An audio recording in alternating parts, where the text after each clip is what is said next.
Hello guys, போன வீடியோவில் hair ஆப்ஷனை யூஸ் பண்ணி ஒரு ஆப்ஜெக்ட் எப்படி ஸ்கேட்டர் பண்ணுறதுன்னு பார்த்தோம். ஸோ இந்த வீடியோவில் பார்த்தீங்கன்னா நம்ம மல்டிபிள் ஆப்ஜெக்ட்ஸை வந்து க்ரியேட் பண்ணி அதை வந்து நம்ம ஸ்கேட்டர் பண்ண போகிறோம். ஸோ நம்ம வந்து ஆல்ரெடி ஸ்பியர் க்ரியேட் பண்ணியிருக்கோம். ஸோ இப்போ வந்து க்யூப் வந்து ஆட் பண்ணிக்குவோம். ஸோ நான் க்யூப் க்ரியேட் பண்ணிட்டு அதை மூவ் பண்ணி வச்சுருக்கேன். ஸோ அதுக்கப்புறம் வந்து ஒரு கோன் வந்து க்ரியேட் பண்ணிக்குவோம்.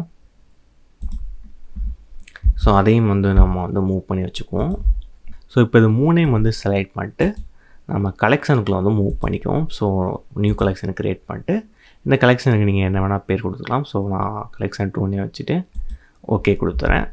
ஸோ இப்போ பார்த்தீங்கன்னா அந்த பிளேனை செலக்ட் பண்ணிட்டு இதில் ரெண்டர்ஸ் அந்த டேபுக்கு வந்துட்டு ஸோ இதில் வந்து ரெண்டர்ஸ் இருக்கும். ஸோ இதில் வந்து கலெக்ஷன் வந்து கொடுத்துருங்க. ஸோ அதுக்கப்புறம் கீழே பார்த்தீங்கன்னா இதில் இன்ஸ்டன்ஸில் வந்து கலெக்ஷன் 2.